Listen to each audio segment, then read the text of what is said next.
संकेत आ रहे हैं। अगर आप कल 3:30 बजे भारतीय बाजार पर नजर डालें तो उस समय जिस तरह के डाउ फ्यूचर्स के संकेत थे और बाकी ग्लोबल मार्केट से संकेत थे, लगभग वैसे ही एक्शन रहा, बल्कि उससे थोड़ा अच्छा ही एक्शन आपको देखने को मिला। और इसलिए आप कह सकते हैं कि अच्छे संकेत आ रहे हैं ग्लोबल बाजारों से। एशिया में अच्छी शुरुआत है, एसजीएक्स निफ्टी माइल्ड पॉजिटिव है, डाउ फ्यूचर्स भी आपको पॉजिटिव ट्रेड ही इस समय दिखा रहे हैं।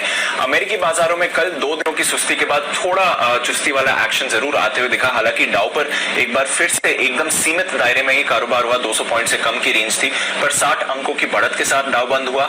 लगातार छठे दिन हमने देखा है S&P 500 पर नया रिकॉर्ड लगते हुए दिखा है और टेक्नोलॉजी शेयर्स में बढ़िया तेजी आती हुई दिखी है। नैस्डैक 1% उछला है कल और दिग्गज टेक्नोलॉजी शेयर्स का अच्छा पार्टिसिपेशन था वहां पर। बैंक शेयर्स पर हमने हल्का दबाव आते हुए देखा क्योंकि अमेरिकी बॉन्ड यील्ड कल फिर से फिसली है, 1.65 के लेवल से थोड़ा फिसल के 1.6263 के लेवल्स पर आपको आती हुई दिखी। इसके साथ ही अगर आप देखें तो जो बेरोजगारी के दावे आए वो अनुमान से ज्यादा आए। बाजार का अनुमान था कि 7 लाख से कम के साप्ताहिक बेरोजगारी के दावे आएंगे, उसके सामने अगर देखें तो लगभग 7.5 लाख के बेरोजगारी दावे आए, तो वहां से थोड़ी चिंता हुई, पर हालांकि इसका बाजार पर कुछ ज्यादा इंपैक्ट नहीं आते हुए दिखा। यूरोप जहां पर हम देख रहे हैं कि लगातार कई दिनों से बढ़िया एक्शन है, कल भी तेजी में ही रहे, आधे से 1% तक की तेजी आपको यूरोप के बाजारों में आती हुई दिखी। कई इंडेक्सेस ने नए रिकॉर्ड भी यूरोप में लगाए हैं और जर्मनी से काफी मजबूत इंडस्ट्रियल डेटा आया है, जिसकी वजह से यूरोप का सेंटिमेंट कल काफी पॉजिटिव रहा। अमेरिकी भंडार बड़े हैं कच्चे तेल के और इसलिए हमने देखा कि कच्चे तेल के भाव पर ऊपरी स्तरों पर थोड़ा सा दबाव रहा। वैसे आप कह सकते हैं कि एक रेंज में ही कारोबार हुआ, 1% से कम का मूवमेंट आपको ब्रेंट पर कल आते हुए दिखा। 62-63 की रेंज में फिलहाल ब्रेंट अटका हुआ है। सोने पर नजर डालिए, यहाँ पर लगातार तेजी का माहौल है। अब $1750 के पार अंतरराष्ट्रीय बाजार में आपने सोने को जाते हुए देखा है, 1 महीने की ऊंचाई के करीब है। वहीं डॉलर पर पिछले कुछ दिनों से दबाव है और कल भी हमने डॉलर इंडेक्स पर दबाव ही देखा। Anil sir, good morning. विदेशी बाजार के संकेत, FISDIs की बाइंग को कैसे समझे और आज फिर निफ्टी बैंक निफ्टी के लिए अहम स्तर क्या होंगे? Good morning Mansi. देखिए, ट्रेंड मजबूती का है और संकेत अच्छे हैं। बहुत ज्यादा दमदार हो वैसे नहीं है और खराब तो बिल्कुल भी नहीं। तो इन सब के बीच में पिछले 2-3 सेशन से जो बाजार में रिकवरी और तेजी का माहौल बना है वो जारी रहना चाहिए, क्योंकि हफ्ते का आखिरी दिन है तो थोड़ी बहुत सेकंड हाफ में वॉलिटिलिटी हो सकती है, लेकिन पहला हाफ और शुरुआती पहला घंटा 1.5 घंटा तो मजबूती का रहना चाहिए। बाजार में इस तरह के संकेत मिल रहे हैं। FIC खरीदारी के आंकड़े हैं लेकिन बहुत मजबूती वाले नहीं, लेकिन साथ में घरेलू फंड खरीदारी के मूड में आ रहे हैं। लगातार 5वां दिन उनका खरीदारी का आंकड़ा है, तो मुझे लगता है कि ये काफी है बाजार को ऊपर रखने के लिए। वहीं कोरोना के मामले थोड़ा सा बाजार में ऊपरी स्तरों पर चिंता भी रखेंगे। तो दोनों तरह के संकेत है, लेकिन संकेत ज्यादा मजबूती की तरफ है। ऐसे में आपको खरीदारी का रुझान रखना चाहिए। स्पेसिफिकली स्टॉक स्पेसिफिक एक्शन बहुत देखने को मिलेगा। अभी जो मार्केट का मूड माहौल है उसमें अगर इंडेक्स बहुत ज्यादा तेजी ना भी दिखाए या बहुत ज्यादा ना भी गिरे उतना काफी है। इंडेक्स अगर मेंटेन है तो आपको ब्रॉडर मार्केट में पूरा एक्शन तेजी का बनता हुआ दिखेगा और उस लिहाज से 14,775 14,825 ये आज के लिए सपोर्ट जोन के तौर पर काम करेगा और कमजोरी का पहला लक्षण आपको तभी नजर आएगा जब बाजार इस रेंज के नीचे ट्रेड करना शुरू करे, जिसकी संभावना कम नजर आती है। ऊपर 14,975 15,050 ये 75 पॉइंट की रेंज ऐसी है जहां पर बाजार में प्रॉफिट बुकिंग आती हुई दिखेगी। निफ्टी वहां तक पहुंचता है तो और ज्यादा से ज्यादा 15,100 तक का एक बार रास्ता बनता है। बैंक निफ्टी का जहां तक सवाल है, निफ्टी के मुकाबले में कम मजबूत है या यूं कह सकते हैं कि कमजोर भी। ऐसे में 32,350 32,500 बैंक निफ्टी के लिए मजबूत सपोर्ट जोन है। इस रेंज में आए तो बैंक निफ्टी में खरीदारी करने का मौका बनेगा और ऊपर में 33,175 33,300 बैंक निफ्टी के लिए वो रेंज है जहां पर आपको मुनाफा वसूली या बिकवाली आती हुई नजर आएगी। तो इन लेवल और रेंज पर आपको रखनी है नजर। आप देख रहे हैं मॉर्निंग कॉल और मैं हूं हर्षिता सावंत। याद रखिएगा ये है हफ्ते का आखिरी कारोबारी सत्र और देखते हैं आज ग्लोबल मार्केट से संकेत कैसे हैं, क्या कुछ आपके रेडार पर रहना चाहिए ट्रेड के लिहाज से। लेकिन सबसे पहले नजरें रहेंगी इस समय की सुर्खियों पर।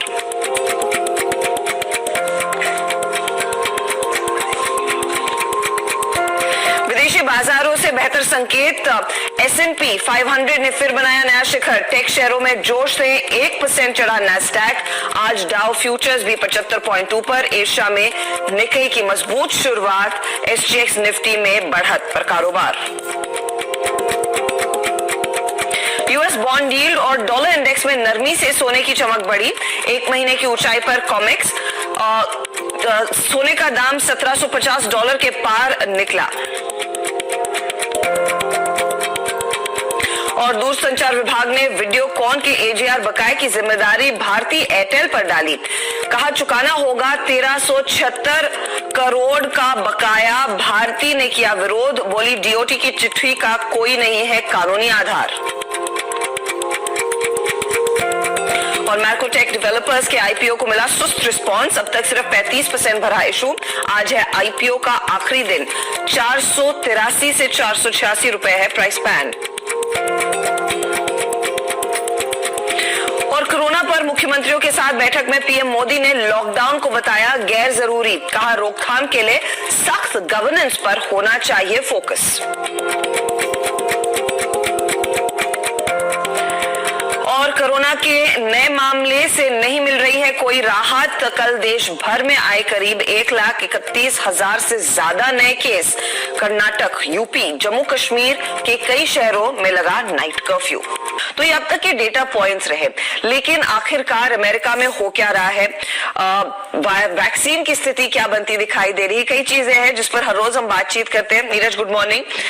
नैस्डैक, S&P हर रोज हाई, ये तो आदत बन गई है। आदत बन गई है। कल बिल्कुल हाईस पे जाके बंद हुआ है। 41 उसका हाई था और बिल्कुल उसी के करीब जाके बंद हुआ है। और इस समय भी आप देखें तो फिर से ऊपर की तरफ जाने की इशारा कर रहा है। तो फ्यूचर्स जो इंडिकेट कर रहे हैं, फंडामेंटल रीजंस है वहां पे। कल फेडरल चेयर जो है जेरोमी पॉवेल, उन्होंने उनका IMF और वर्ल्ड बैंक की जो मीटिंग चल रही है उसमें उन्होंने स्टेटमेंट दिया है कि कोट अनकोट ग्रेट इकोनॉमी की तरफ हम बढ़ रहे हैं और पूरी मदद फेड की तरफ से की जाएगी जब तक जरूरत होगी। उन्होंने रिट्रेट किया और बहुत सारा पैसा जो सिस्टम में है और भी ज्यादा आने की संभावना है। आपको याद होगा 2 दिन पहले जब फेड की जो पिछली मीटिंग के मिनट्स आए थे तो उसको लोगों ने अलग इंटरप्रिटेशन किया था। जब उन्होंने कहा था कि हम पेशेंटली देखेंगे कि किस तरीके से इन्फ्लेशन ऊपर जा रहा है, तो कुछ लोगों ने सोचा कि इन्फ्लेशन बढ़ेगा और शायद बाद में थिंकिंग बदले, लेकिन ऐसा है नहीं। क्योंकि इस बात को थोड़ा सा पॉलिटिकली ये समझिए कि बाइडेन साहब ने एक बहुत बड़ा ऐलान किया है बड़े पैकेज को लाने का और उससे बहुत सिस्टम में पैसा आएगा। तो ये बात फेड को भी मालूम है कि हमको उसको कैसे मैनेज करना है, इसलिए वो बार बार रिट्रेट कर रहे हैं कि इन्फ्लेशन अगर ऊपर की तरफ जा रहा 2% को क्रॉस भी कर रहा है तब भी वो बॉन्ड बाइंग नहीं रोकेंगे, इंटरेस्ट रेट नहीं बढ़ाएंगे जब तक कि फुली रिकवर्ड नहीं हो जाता है। ये बहुत स्टेटमेंट आज जो उन्होंने दिया है इंटरनेशनल फोरम में वो इंटरेस्टिंग है। इसीलिए लगातार आप देखिए S&P जो ब्रॉडर इंडेक्स है वहां हाई बन रहे हैं। नेस्डैक में लगातार अगेन बाइंग शुरू हो गई है और डाउ तो ऑलरेडी हाईस की तरफ चल ही रहा है। तो तीनों इंडाइसेस ये इंडिकेट कर रहे हैं कि बहुत तेजी। अब आप कहेंगे कि बड़े नंबर्स क्यों नहीं दिखाई पड़ रहे हैं जो रोज दिखते। बड़े नंबर्स इसलिए नहीं दिखाई पड़ रहे हैं आपको क्योंकि रिजल्ट सीजन है वहां पे। तो कंपनी स्पेसिफिक आदमी का अप्रोच है इस समय, इसलिए आपको ब्रॉडर इंडेक्स वहां पे बहुत बड़ी तेजी नहीं दिख रहे हैं। लेकिन जो छोटे इंडेक्स हैं जो वहां पे जो स्मॉल और मिड कैप है उसमें जबरदस्त तेजी है और आईपीओ खूब आ रहे हैं जिसके जरिए लोग पैसे जुटा रहे हैं। तो कहने का नेट मतलब ये है कि अच्छी खासी तेजी वहां पे चल रही है। फंडामेंटल सपोर्ट कर रहे हैं, ट्रेड सेटअप सपोर्ट कर रहा है क्योंकि बॉन्ड यील्ड आपकी बहुत शार्प नीचे आई, 2 हफ्ते की निचले स्तर पर पहुंच गई है और क्रूड भी नीचे आ गया है, डॉलर वीक हुआ है। तो ये सारे जो पैरामीटर्स हैं वो इस ओर इशारा कर रहे हैं कि मार्केट में बहुत तेजी है। अमेरिका में गलतफहमी बिल्कुल नहीं होनी चाहिए।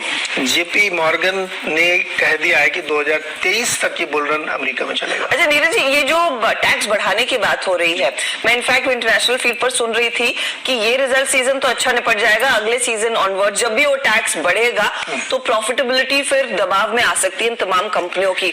उसको लेकर अभी तक तो चिंता है नहीं। इसमें एक चीज समझने वाली है अर्षिता, 21 से बढ़ा के 28% किया गया।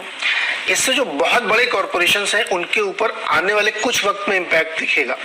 लेकिन एक मिनिमम अल्टरनेटिव टैक्स भी उन्होंने लॉन्च किया 15% का, कि जो 80% कंपनीज हैं जिनकी इनकम सेटल नहीं है और अभी भी उस फेज में जहां पे उनको दिक्कत है तो वो 15% वाला ऑप्शन ले सकती हैं। तो मैक्सिमम चंक आपने जो इकोनॉमी का है उसको उस जगह पे लाके खड़ा कर दिया जहां पे उनको बहुत दिक्कत नहीं होगी। इसलिए इतना बड़े ऐलान के बावजूद मार्केट बहुत बुरा नहीं गिरा है क्योंकि वो उसको हेज कर दिया एक तरीके से। तो डेफिनेटली आप सही करें कि दूसरे तीसरे क्वार्टर में जाके थोड़ा इंपैक्ट दिखना शुरू होगा, लेकिन वो हेज इससे रहेगा क्योंकि 15% का जो टैक्स उन्होंने लॉन्च किया ये भी बड़ा पॉजिटिव है। तो इसलिए बहुत ज्यादा चिंता वहां पे है नहीं।